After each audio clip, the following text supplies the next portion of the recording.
Hello and welcome to the Analyst by Vajiram and Ravi dated 28th May 2026. Here we will take up discussion upon some important news article from The Hindu and Indian Express newspaper, and have segregated our discussion into two parts, that is analysis and prelim pointer. The first topic in analysis section is related to the carbon tariff.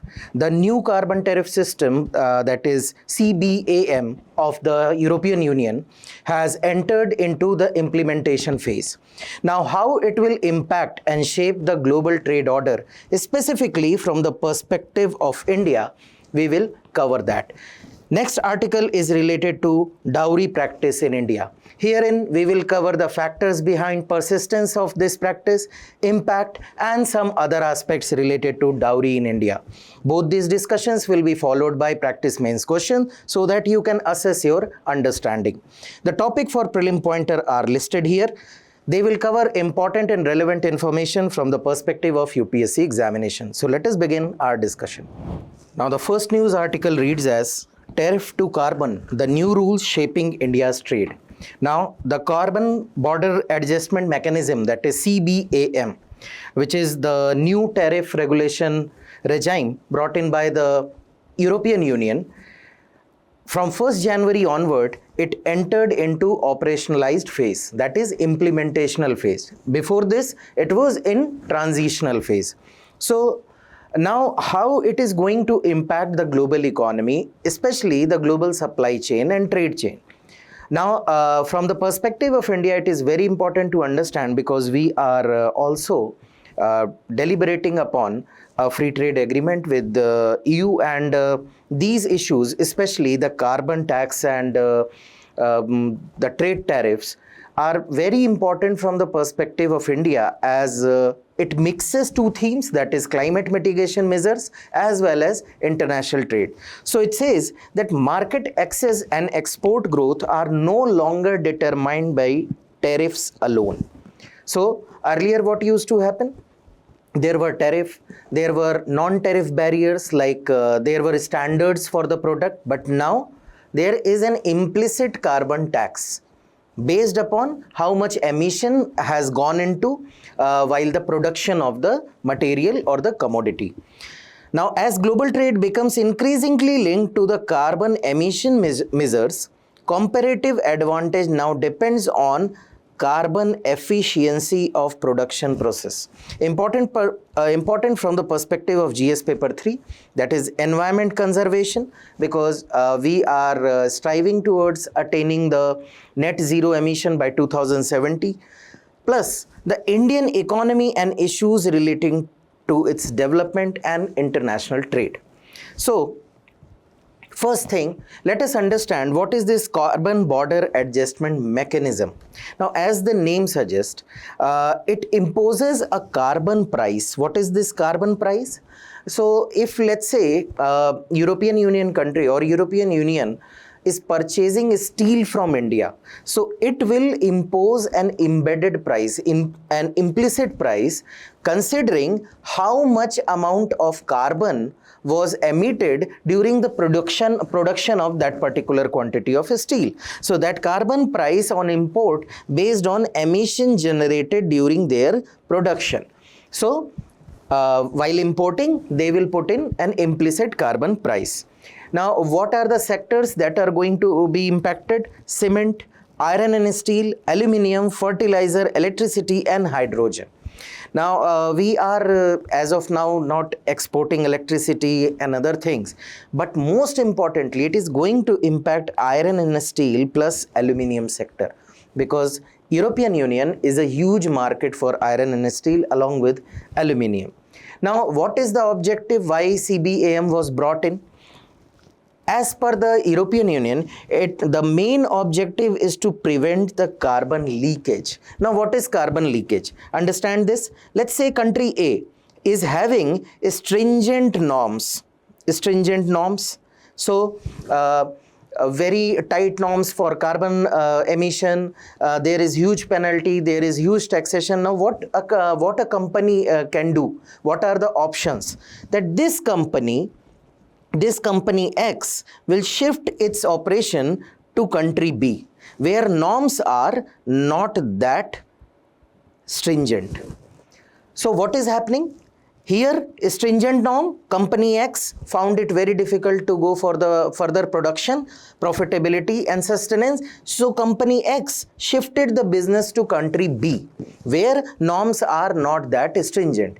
Now, the company X is producing the same product in B at a lowered cost and sending it to A. What is happening? It is similar that you are curbing carbon emission at one place but ending up buying from somewhere else where carbon emission has been done beyond the cap. So this term is carbon leakage. So you are tightening the policy but there is a leakage of carbon emission. Second, EU's climate objectives are not undermined. So it should not be like, again, that I am putting some target for myself, I am making my ecosystem very stringent and efficient, but somewhere I am ending up buying the product which is not adhering to the cap of the carbon emission. So what is happening? Ultimately, the climate objectives are undermined. Third, cleaner production globally.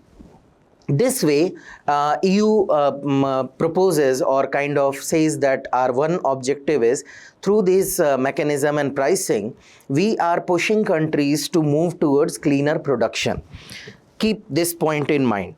Protect European industries following stricter climatic norms. Now this is a very genuine concern of European Union because they are putting stricter norms for their own corporations. So if somebody is shifting their production or any other country is exporting the product which is not carbon efficient, then definitely the host country and the industries therein, the domestic companies are getting affected because I am producing something at a higher cost because for cleaner energy I have to bring in more money, I have to invest more money for better technologies, modern technologies, but what is happening? My cost is going up, but somewhere else the production at lower cost is getting imported into the country. So competition is not there. They are at loss, the domestic, and so they want to protect their industries which are following the norms. But how it is changing, how it is shifting the global trade architecture. So I have already told you that global trade architecture was shaped by trade competitiveness, which was equivalent to cheap labor and lower production cost. So Southeast Asian countries, China, India, they had an edge, cheap labor cost, lower production cost. So their product was competitive. But now the emerging trend would be trade competitiveness will still be there, but basis will change. The country with more carbon efficient production will take edge over others, because just think about this. India as a country is exporting its product to, let's say, 5 different countries or groupings. Now, if eventually all these 5 you can say countries or grouping, they decide to put similar carbon tariff. Now, what will happen? Either you will upgrade or you will lose this market. So your existence, survival and competitiveness will be decided by how carbon efficient production you are doing. Because according to the author, European Union is just a start. Many countries will follow, mainly from the Western developed countries. Many countries are going to follow the same measure. So that is how it is emerging. Now, what are the concerns with this carbon border adjustment mechanism? Because everything sounds very good and positive. First thing is the climate justice. Now, developing countries like India, and India has been a leading proponent of this, they have been stating that there is a common responsibility, common what? Common to mitigate climate change, but differentiated, that is CBDR, common but differentiated responsibility. Yes, we agree, we should contribute towards climate change mitigation, but what will be my contribution, what will be your contribution will be decided by how much was your contribution in pollution. So countries, developing countries like India, China, they all say that Western countries have traditionally contributed more towards climate change. Industrialization in Western countries is there for, let's say, 250, 300 years. For India, it is a new phenomena. So we have not contributed towards the pollution, climate change, but you are asking us to put equal effort to mitigate its effect. This is what India has been asking. But this kind of tariff that you are putting, you are pushing countries like India to invest more on clean energy, to lower the production, because this immediate transition is not possible. So basically you are violating this common but differentiated responsibility, because you should be putting more effort to reduce emission, but you are forcing others to reduce. Because I asked you to remember one point, that they say that they are pushing for cleaner technology, that other countries should also go for cleaner technology. Now this is the violation of CBDR principle. So which will give put an unequal burden on the developing economy. Second is the protectionism. Now, non-tariff barriers, you were putting standards, you were putting high tariff in tariff barriers. But now you have removed all that, and you have devised a new strategy. New strategy is you have brought in trade barrier again, because ultimately you are increasing the price of import, but ultimately you are hiding a trade barrier in the guise of climate action. So you are saying, I'm doing everything for the climate, but you are ultimately creating a hurdle, a trade barrier for the developing countries. Third criticism is the transition cost. So countries like India, and other developing countries in Southeast Asia, they are heavily dependent on coal and fossil fuels. So cleaner technologies will require huge investment. Investment is the second thing. First, the technology itself is not available to these countries, and developed countries have shown little interest in providing both. Now, how this transition will be achieved, how much time it will take, how much cost it will incur, and just understand the case of India, where it is the landscape is dominated by MSMEs, how it is going to impact India's perspective. Then the WTO. Now WTO negotiation, WTO deliberation, and you might have read about there is a standstill position in WTO. Now WTO on paper, it always talks about free trade principles, equal access, compatibility, all those things. But what about these particular norms? Are they providing free trade principles? Are they working on free trade principles? Answer is no.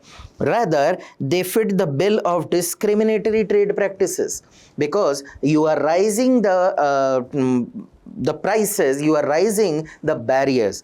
Now, from the perspective of India, specific challenges to India regarding this is the competitiveness.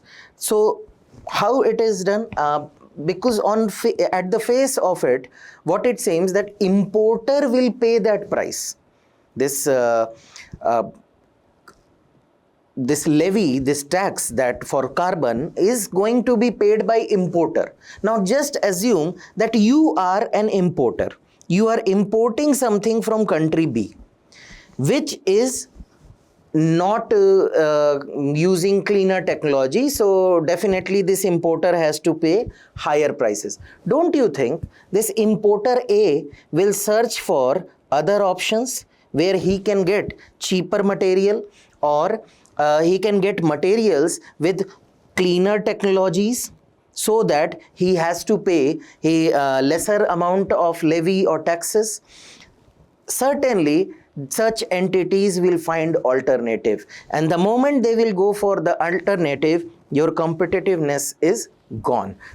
Ultimately, you need to put in effort, investment, to which will increase your compliance cost, which will ultimately reduce your profit margins, and then the companies or the entities will be facing the market access constraints. So it is kind of you have created a new kind of barrier for the industries, and it is like not in the near future, but in long run you are going to face the consequences. Now the second thing that we discussed here, transition cost. In case of India, it is heavily coal dependent and fossil fuel dependent. Now as we have told, common but differentiated responsibility. Now the question comes, the debate comes between sustainability versus growth, and that is why India has called for phased reduction of emission, and it has taken up a target of 2070, so that the growth, the employment, the progress, it should not be impacted adversely. But here, if you want to gain a market, or if you want to hold over a market, you need to choose between sustainability or growth, because ultimately the importer will try to find alternative cheap routes of the import. So again, it is tough for economies like India to suddenly shift from coal based economy, fossil fuel based economy, to greener energy. Now another very important impact for India is, as highlighted in the article itself, that the countries which are exporting fertilizers to EU, that is European Union, are Egypt, Russia, Morocco and China. Now just think about this. These are the countries which are exporting urea to India also. Now if they are facing the barriers, they have to put in investment, they have to bring in greener technologies, they have to bring in greener ways to produce fertilizer. Ultimately their cost will go up. If their cost will go up, so what you are importing will also be costly, which will increase your import bill. Second, it will create a bottleneck for the input cost. Input cost for the agriculture sector will increase. You know what is the viability and profitability of the agriculture sector for farmers, not for the middleman and big sellers. I'm talking about for farmers. So now input cost will increase. Definitely it is going to contribute towards the food inflation and the food security crisis. Lastly, the technological and financial constraint, as is the case with the CBAM. India is also going to face these challenges because the funding and the technology transfer rarely happens, and that is the requirement of every developed country, not only India. So in case of India, India is looking at the competitiveness loss plus the indirect impact on the agriculture also. Now, all these things we have already discussed regarding the fertilizer, and as article has also highlighted that carbon levy will be formally paid by the EU importer, but it is likely to shift to exporter through tighter contract and stricter supplier selection. Why? Because European buyer increasingly prefer low emission supplier. Indian exporter may have to absorb some of the additional cost to remain competitive. So there would be an offer. I am paying 10 rupees, bear 5. Otherwise, I am going to find another supplier. So ultimately, either this way or that way, your cost will go up, your competitiveness will be impacted. Now, why India also needs, because we have seen that there are several missions like solar mission, wind energy push, 500 gigawatt non-fossil fuel green hydrogen mission. We have this carbon certification trade, that is PAT scheme, carbon credit trading system. We have efficiency norms through Bureau of Energy Efficiency. Then we are putting focus on agriculture also, soil health card, nano urea, pushing for balanced fertilizer use. Why? Because carbon reduction is necessity for India also. From environmental perspective, long coastline, Himalayan regions, diversity causes the climate action, because your long coastline or Himalayan region, or just see the heat waves in the plains. Climatic vulnerability is there, and India is not going to remain untouched. So it is not just about trade, it is not just about business, it is about survival. So we need to put in effort for the carbon reduction, and we are witnessing extreme weather events. We are witnessing higher rainfall, broader coverage of the drought. So every weather event is extreme, and plus those who are living in metropolitan cities, especially in northern India, they must have faced the problem of air pollution. Then comes the we have elaborately covered the economical factors, because the low carbon manufacturing will be the future.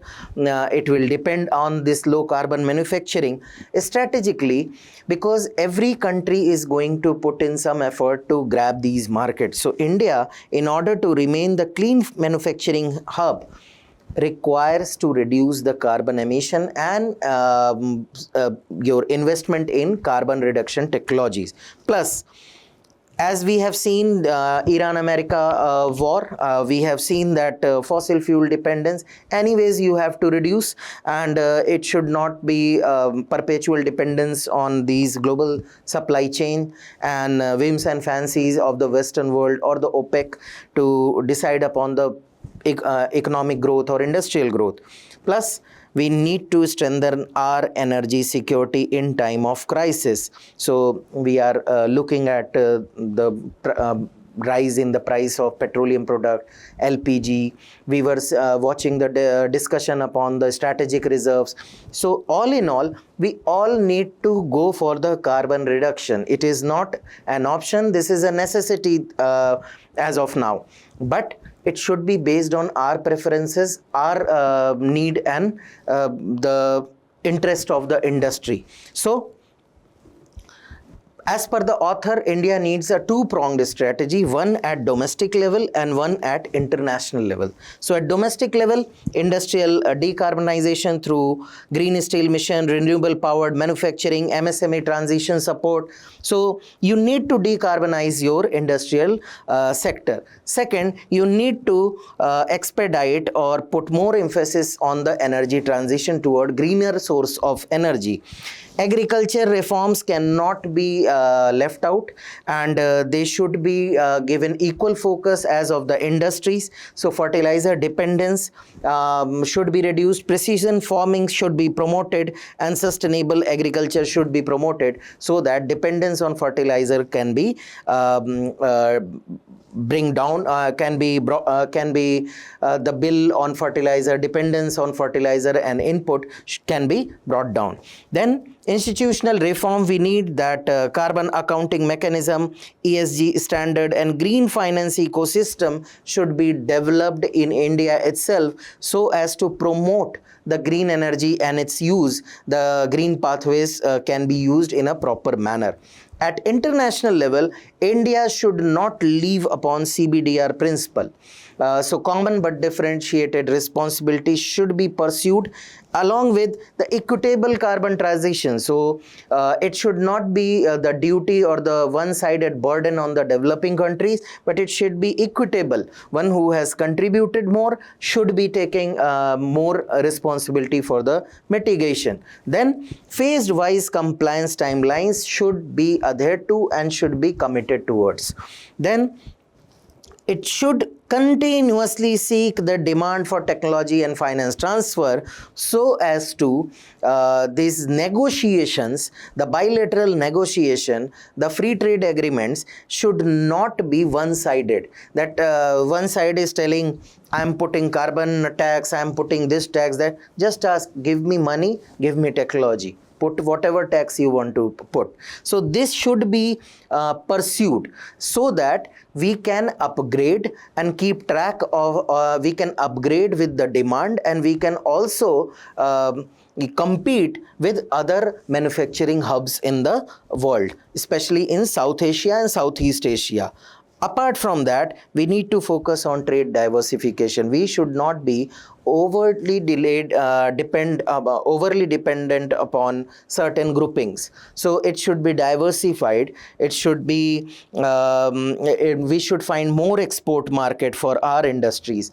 New agreements should be built on green trade partnership. Okay, you want green product, please invest. You want greener product with lower carbon emission, please invest. Get into an agreement, you will buy the product. And this kind of agreements will fetch India the long term sustainability, and it will maintain the competitiveness of Indian industries also. Based on this, this is your practice question, that climate policies are increasingly influencing international trade relations. Discuss with reference to EU CBAM and its implication for India. A 250 word, 15 marker question. Try to attempt it. The second news article is related to dowry. Now, we have been listening to news of dowry death and other alleged incidences of death due to the demand of dowry, and harassment due to non-compliance or accomplishment of this demand. So, author says that dowry is not a custom gift or family prestige dressed in wedding silk or glitter. It is the marketplace where marriage loses its soul. So, author gives a good insight into what is the perspective, what was the main intention of Stridhan, and how we have transformed this into dowry, and how this dowry has become a cause of concern, or not become, it is a cause of concern. It is just that rise of social media and news channels. We are listening these news articles, or listening to such incidences more frequently. It was there since the Indian society is there. Nowadays, the frequency is on rise because of the social media and the news channel. So important from the perspective of GS paper 1, women and related issues. Apart from that, salient features of Indian society. So first thing, where it all started.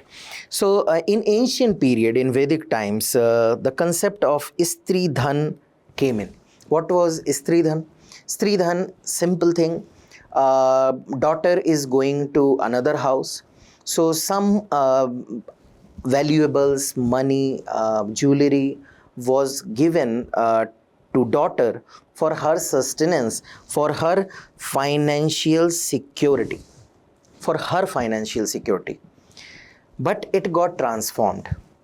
It got transformed in the medieval period, where it became a prestige issue of pride, especially in royal and upper caste marriages, where it becomes a compulsory payment and kind of became a cause for, or an event where event for the show off, that this particular marriage or this particular marital alliance gained this much dowry, this much was the money which was given to the groom's family. So what started as a financial security became a custom, and more of a custom, it turned into and diluted into a coercive demand of dowry.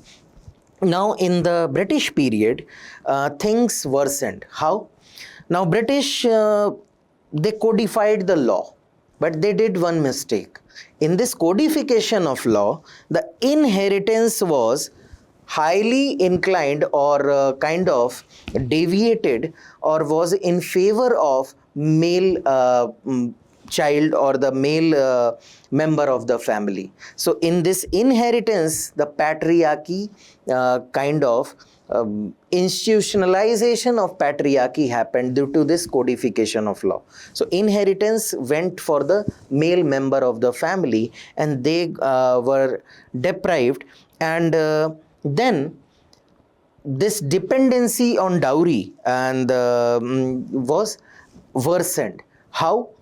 Because of the simple reason, you are not having any resources, any claim on the property and household. So what can be given to you? Some amount of money, financial security? No, because now the other family, the groom's family, they clearly know you don't have anything on your own. So in order, you are being considered as a liability.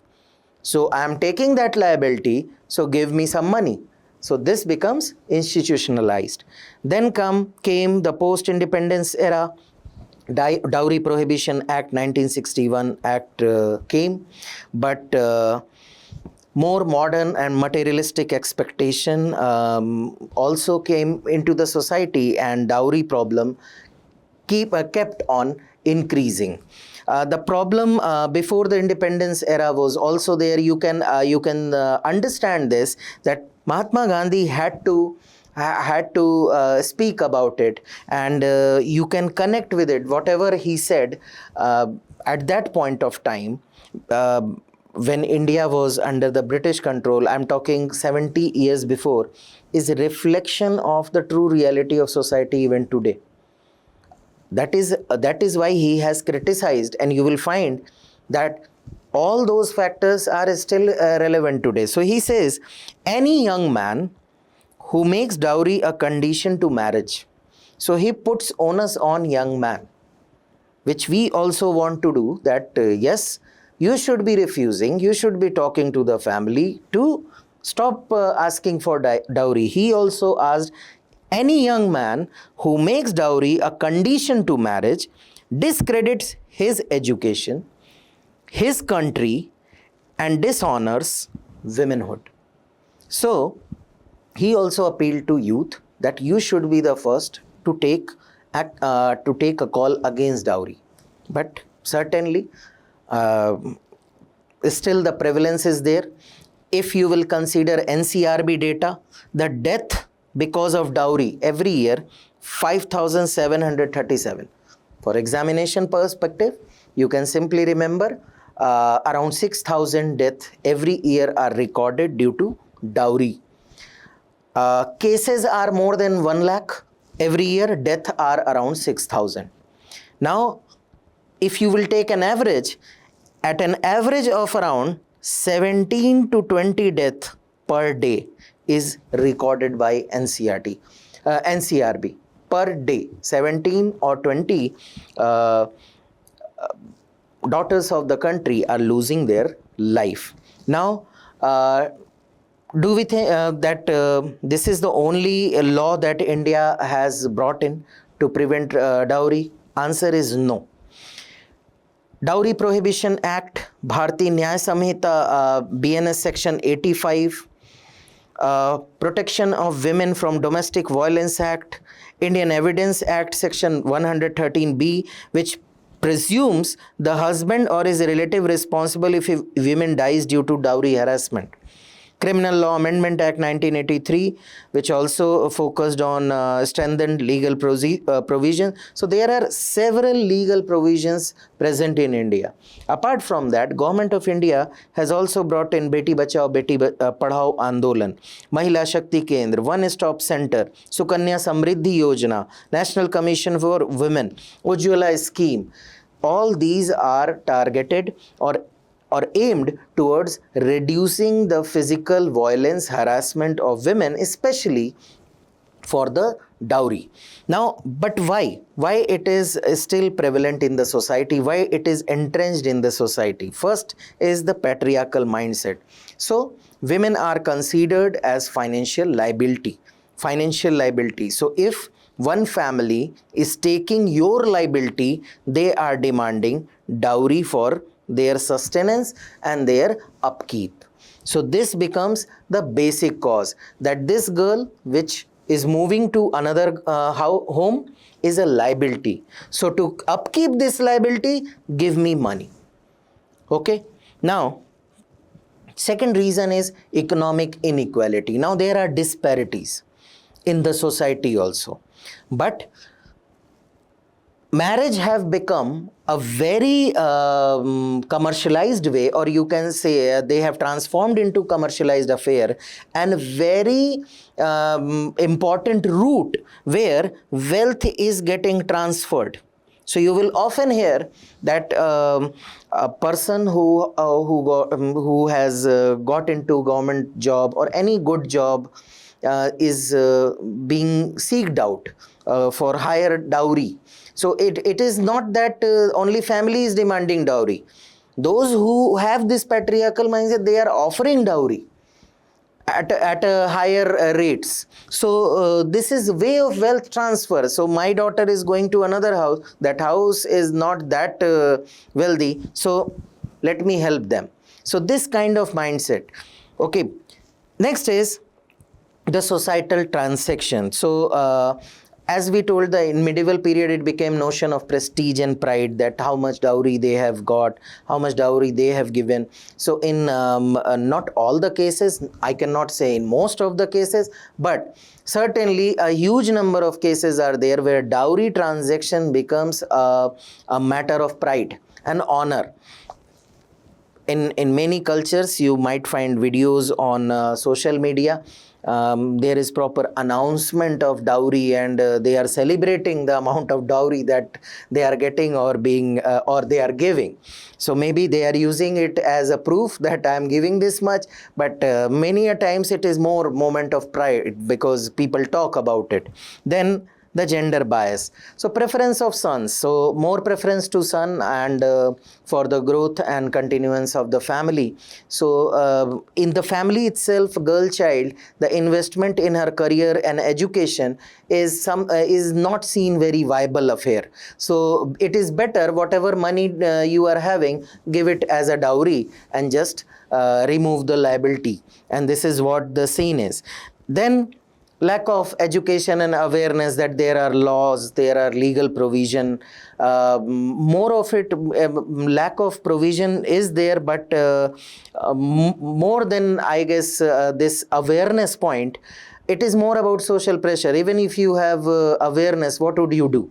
You will complain, you will be ostracized by the society itself. So this is the social pressure and tradition. So what happens if you are a person who will argue or talk against the dowry? You will be ostracized, you will be sidelined, you will be condemned, you will be marginalized in the society itself. So it is more than lack of awareness, it is fear of society itself.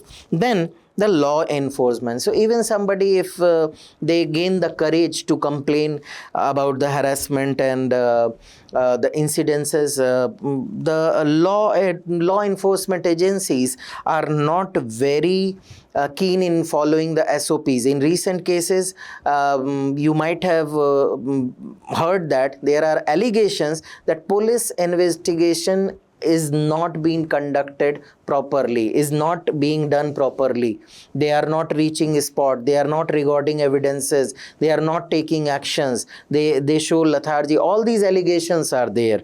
Then inheritance inequality. So you are not getting anything from the from your family. So ultimately the share that you own is the in your parental wealth is mostly your dowry. Whatever you are getting as a dowry is your share in your parental wealth. Lastly, the consumerism. So material aspiration in society, it fuels the demand for luxury good as part of dowry. You are demanding others to fulfill your aspiration of having luxury good. So that is another thing which is concerning in the society. How it impacts? First thing, if not fulfilled, it will result into violence against women. So NCRB data shows that 1,25,000 cases annually are registered. Then the gender imbalance, preference for son, because you are being looked upon as a burden, so definitely preference would be given to male child. Then financial burden on families. Many a times, just to get their daughter married to a well-off family, to a well-off boy or a well-off partner, family end up taking loan and selling their asset in order to pay higher amount of dowry, and they kind of get into the vicious cycle of the dowry, and that that cycle creates a financial burden, a perpetual financial burden for the family. If somebody will refuse, deny, or is hesitant in giving dowry, there would be delay and denial of marriage, and this will bring the social exclusion and psychological trauma for the girl and the family altogether. Then obviously, with this continuous harassment, let's say a girl gets married into a family where persistent comments are being made about dowry, demands are being made. This persistent harassment impacts mental health, causing depression, anxiety, and in extreme cases, suicide. Just think about individuals who are facing questions about their career. So if in your family every other day you are being asked what kind of salary you are getting, what kind of job you are doing, you are good for nothing, then what will happen to you? Definitely you will go to your friends and you will say, I am feeling depressed because I am feeling I am good for nothing. Now consider about a girl who cannot go and speak to someone else. She is already into another house and she is being consistently put into such kind of harassment. What would happen to her mindset? And that is why the major reason is, if you will see the medical data in India, elderly women are more prone to gain or to succumb to the mental health issues because of this perpetual harassment throughout their life. Then the loss of dignity and status, obviously humiliated and treated as commodities, and being accused of not getting anything valuable or useful for the family. It definitely results into loss of dignity and status. And for the society as a whole, it is sign of the moral values, erosion of the moral values. So these are the impact of the dowry system. But there is a flip side of the coin also. So don't get emotional. It is not something that somebody will say there is misuse. Yes, we agree there is misuse of dowry laws because of the conviction rate is very low. But this lower conviction rate doesn't necessarily mean that every case is false. Yes, most of the cases are false, as Supreme Court has noticed that anti-dowry laws suffer from ineffectiveness, that they are not effective in giving relief to the victims, and misuse also. So both things are happening. Similar thing, Law Commission and Malimat Committee also recommended that make offences now under BNS section 80 and 85, make them compoundable. That is, reconciliation. They give them a chance to solve the cases through reconciliation rather than going for arrest and detention, because there are certain cases like Preeti Gupta and Arnesh Kumar and recently Atul Subhash case in 2024, where Supreme Court has warned against arbitrary arrest under section, and also highlighted men's rights, mental health, and alleged misuse of anti-dowry and domestic violence laws. So yes, these laws are being misused. But there is another argument that this lower conviction rate, because conviction rate is hardly 16-17%. Some data say it is roughly 15%. But they say law without implementation is like a locked door without a key. High acquittal rate should not be read as proof of false cases, as per the author. Acquittals often arise from delayed investigation, hostile witnesses, social pressure, stigma, or out-of-court settlement. This is another way of looking at a high acquittal rate. Another news article says that 20 dowry deaths in a day, but conviction is 1 in 6. A tale of evidentiary hurdle, delayed trial, and apathy. But again, there is misuse of this law, which has been accepted by Supreme Court, High Court, but this law still acts as a deterrent, because you cannot remove this law just because it has been misused by some people. Rather, you should find a way out, as has been suggested by Law Commission and Malimat Committee, that make it compoundable. Through court intervention in court premises, go for the conciliation rather than going for arrest and detaining entire family. Plus, also in court premises, in court supervision, girl will get all kind of security and safety.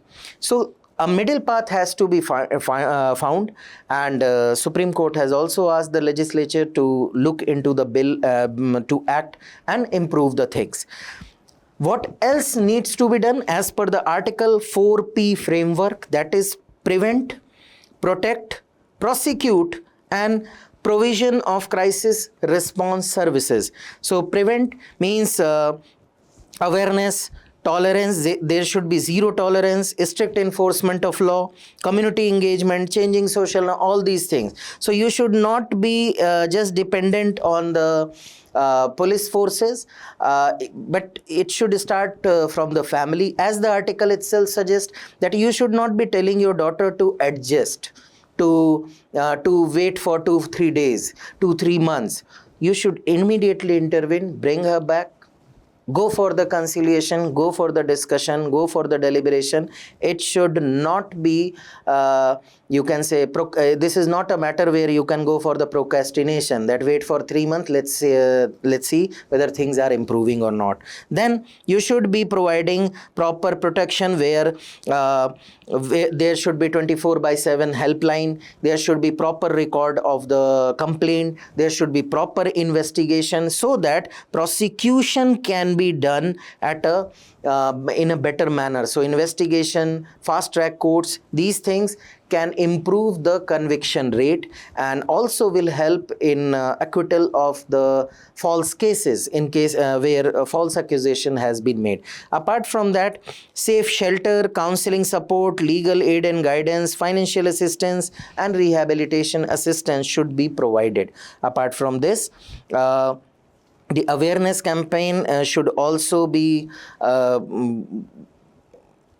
conducted at the school and rural communities. Pre-marriage counseling should be provided, and it should be made a cultural part, that before marriage you should be taking counseling and all those things. We should be promoting and encouraging the women property rights and financial independence. That would be the best thing which can prevent this violence, and you can say a short-term measure. If you are looking at this, could be the best possible thing. Apart from that, social audit and public disclosure. It doesn't mean you are opening up investigation and trial to the public. It is just you are telling with the transparency that what is the status of investigation and what is the status of proceeding. It should not be like police is not doing proper investigation and nobody can ask a question. Cases are pending since last 20 years, nobody can ask a question. So there should be a social audit about the whereabouts of the case and the timeline of the case.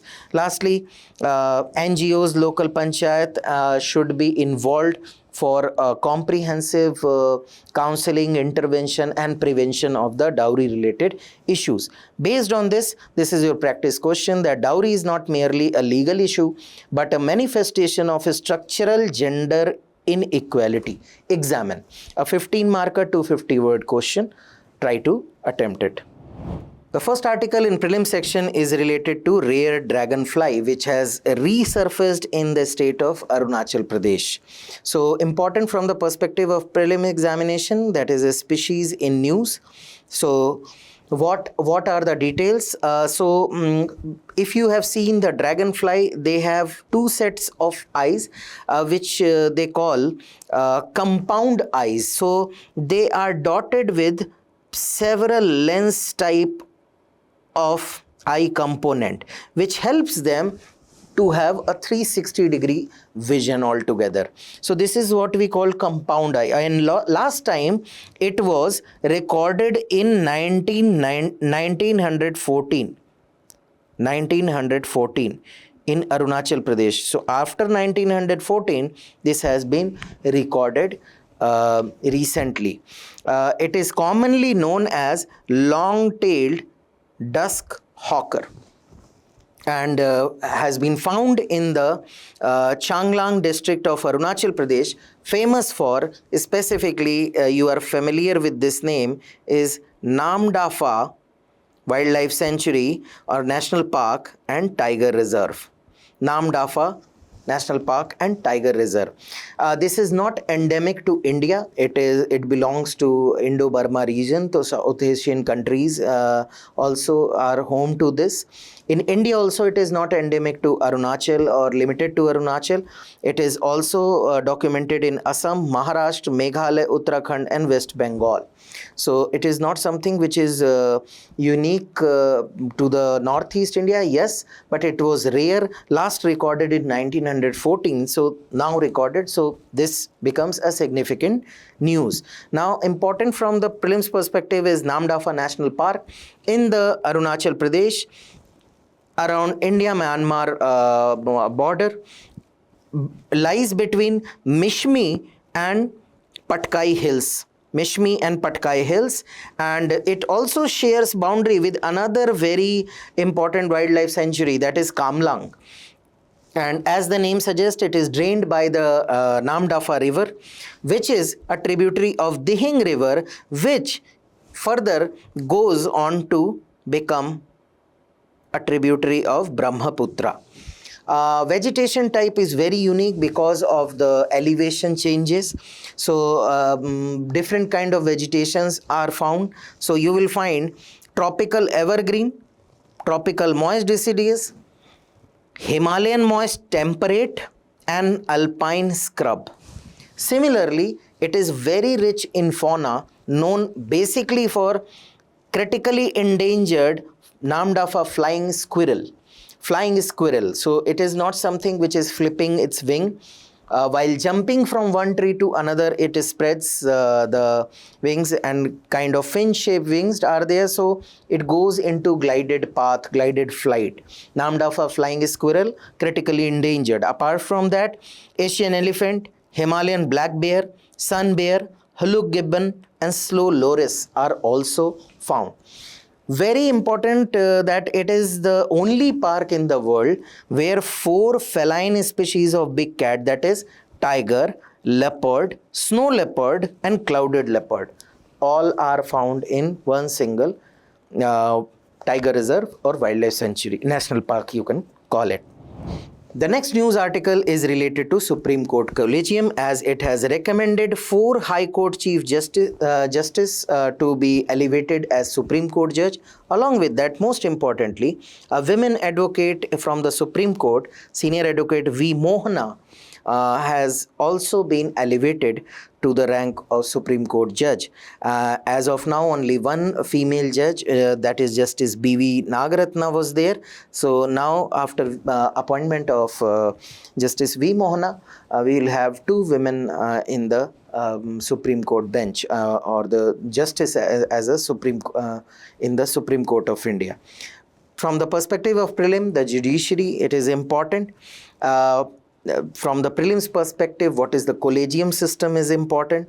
So collegium literally means group, and this collegium system, as per the Indian system, it is not mentioned in the constitution. It is this term and this procedure is not mentioned in the constitution. What constitution says, that Article 124 and Article 270. Article 124 says that judges of Supreme Court are appointed by President after the consultation with such judges of the Supreme Court and High Court as he deemed. That is, President deems fit. Consultation with the CJI is mandatory in all appointment except the appointment of CJI himself or herself. How it came into picture with the judge's case, which we will see. For the judges of High Court, it says that again appointed by President after consultation with CGI, the Governor of the concerned state and Chief Justice of the concerned High Court. Now, the Collegium, this group, for the Supreme Court, it is for other judges other than CGI. It is CGI along with 4 senior most Supreme Court judges. This is the Collegium. High Court Collegium is CGI plus 2 senior most judges of the Supreme Court.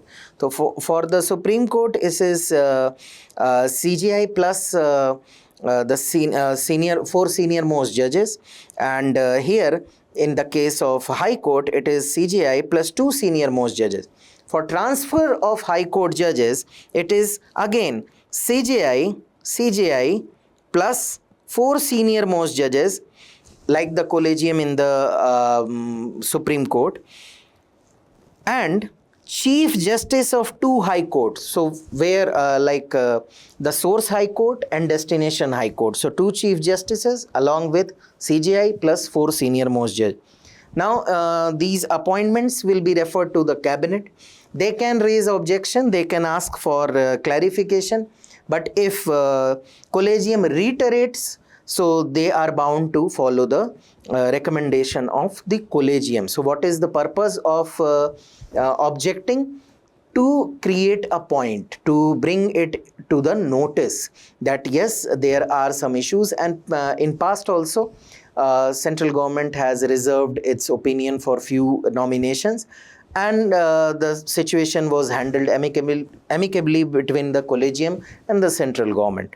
So as we discussed, if it is not this Collegium and its formulation is not mentioned in the constitution, where it emerged from?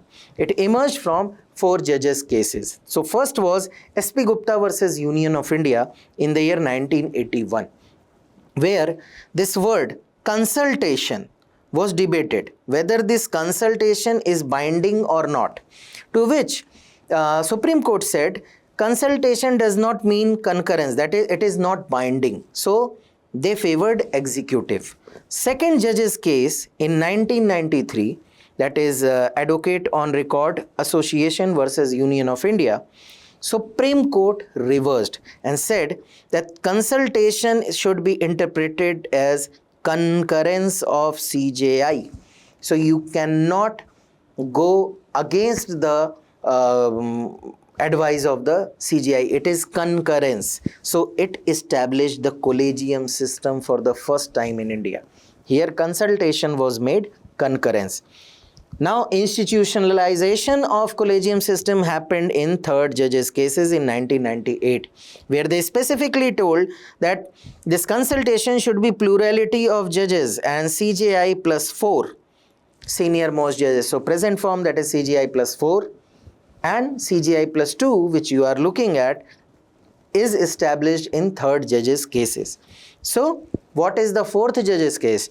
So executive tried to brought in NJAC, National Judicial Appointment Commission case, commission, and this was challenged in court. The constitutionality of this was challenged in court, and it was declared null and void. It was aimed in removing the Collegium and bringing in people from executive and legislature, so that transparency can be brought in the appointment, but it was thoroughly rejected by the Supreme Court by terming it null and void and unconstitutional. So again, reaffirmed judicial independence and restored the Collegium system. Next news article is related to Chief Minister of Tamil Nadu, that is Vijay, who met Prime Minister Modi and raised several issues, including the arrest of the fisherman from Tamil Nadu by the Sri Lankan Navy and the Mekedatu project, Reservoir project, important from the perspective of drainage. So we'll be covering the important information related to Mekedatu project. It is a multi-purpose project, basically focused at supplying the water to Bengaluru city. It is being constructed on Kaveri River in Karnataka, near Karnataka-Tamil Nadu border, only 4 kilometers away from this border and 90 kilometers away from Bangalore. So it is being constructed on the confluence of Kaveri and Akravati river, and again multi-purpose project, mainly for the drinking water supply to the Bangalore city, but also aims at production of electricity. And another issue which is lying is submergence of Kaveri Wildlife Sanctuary. Why Tamil Nadu is opposing this move?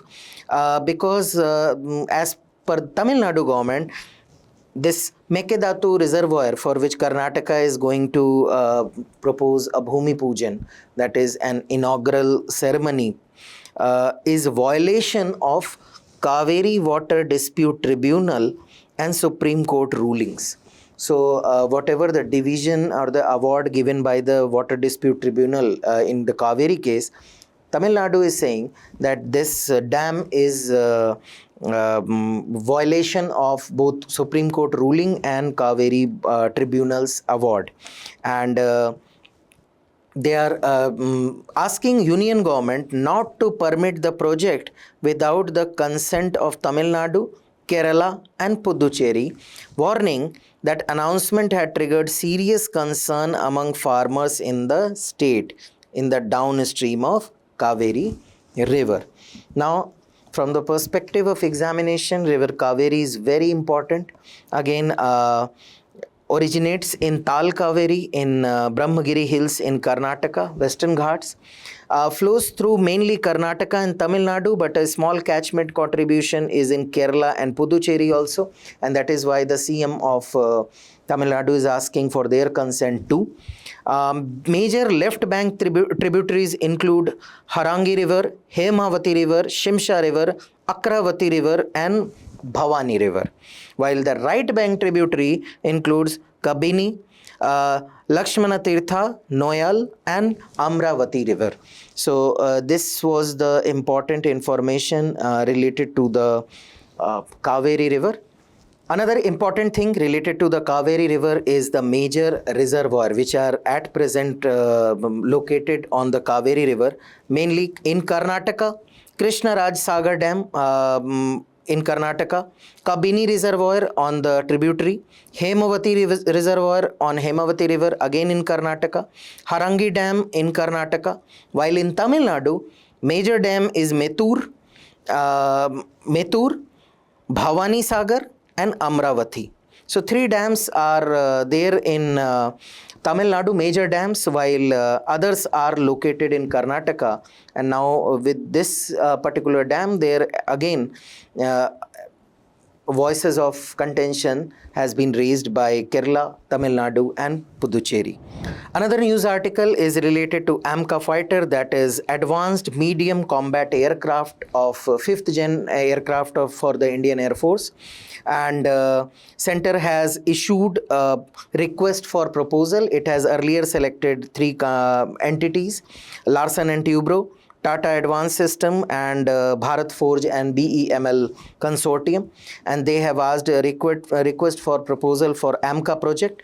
Important from the perspective of prelims, as defense technology have been asked previously. What is it? It is 5th gen aircraft. India presently using Sukhoi 30 MKI, which is 4.5th generation, along with Rafale, which is again 4.5th. Tejas is again termed as 4.5 generation aircraft. So India wants a 5th gen aircraft. What is this 5th gen aircraft? It is a multi-role fighter jet. Multi-role means it can engage itself into air-to-air combat and air-to-ground combat. Plus also it can go for high intensity and high quality surveillance also. So it is highly potent aircraft. Nodal agency is Aeronautical Development Agency, and under the overall supervision of DRDO, So this is a 5th generation. A very important thing is the stealth technology that is being used, and if India is able to create this, India will be competing with countries like USA, China and Russia. As of now, these three countries have 5th gen aircraft. F-20 Raptor and F-35A Lightning of USA. Chengdu J-20 is Chinese, and Sukhoi 57 is the stealth aircraft of the Russian Air Force, which India is also negotiating for acquisition. So apart from these countries, India will be the only country which will be having these fifth generation aircraft. The first phase will include the GE 414 engines from USA, while the second generation, that is AMCA MK2, will fly on more powerful 110 kilonewton engine, which is India is targeting to be indigenously developed. So what is the significance? First is indigenization of the technology, advancement, the high level technology which is going to be used can be replicated in different platform. Stealth capability, low radar signature, very difficult for the enemy radars to detect the movement and presence of this aircraft, which will enhance its combat capability, its maneuverability. And the Indian Air Force is facing the squadron deficiency. So against the section strength of 42 squadron, it is roughly operating at around 30-31 squadron as of now. So it will help the indigenization and to fulfill this squadron deficiency. Aging aircrafts like Mirage, Jaguar, MiG-29, they can be replaced. Then also, the dependence on the foreign powers for the maintenance and AMU will be reduced, and indigenous product will reduce the cost of maintenance and life cycle cost of the platform itself. As we have seen, Chinese have already developed the J-20 Chengdu as the fifth generation aircraft, so it would be a strategic deterrence against China. And again, the overall self-reliance in the defense sector would be boosted. Plus, India can again prove its worthiness in the global arms market, and it will add a feather, or it will add an additional point in the export and industrial ecosystem potential for India. As of now, the plan is to induct these aircraft by 2035.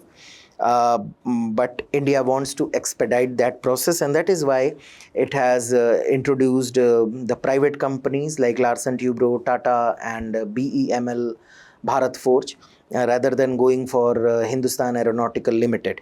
So India wants to expedite, and this platform will take at least 10-11 years to get inducted finally into the Air Force.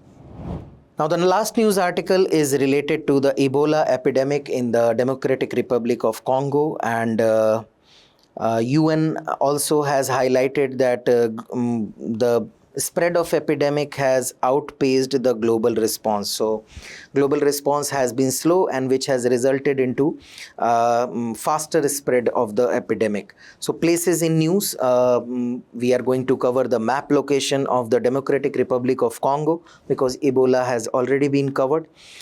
So if you will see the position of Democratic Republic of Congo, it is in Central Africa and bordered by South Sudan, Uganda,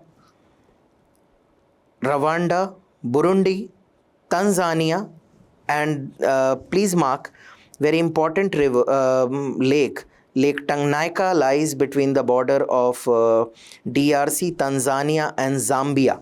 It is longest lake in the world, longest, around 6,675 kilometer long it is. Longest freshwater lake in the world, Lake Tanganyika. And then on the western front, Angola and Angolian, here there is an exclave of Angola here, which I will show in the next slide, known as Cabinda. So Angola and Republic of the Congo. So don't get confused between DRC and Republic of Congo and Central African Republic. So these are the bordering countries. As I told you that Cabinda is a territory of Angola, separated by a 60-65 kilometer strip of Democratic Republic of Congo. So Apart from that, I told you there are several important, because this zone is the African Rift Valley. You can see here Lake Malawi uh, shares border between Malawi, Mozambique and Tanzania. Already I have told you about Lake Tanganyika, which is the longest freshwater lake. Second largest lake as per the area is Lake Victoria, shared by Kenya, Tanzania and Uganda. And this year prelims asked about Lake Turkana, which is again the largest desert lake shared between Kenya and Uganda. So these are the important physical features which are related to Democratic Republic of Congo. So that's all for today's session. Stay tuned for more such updates. Thank you.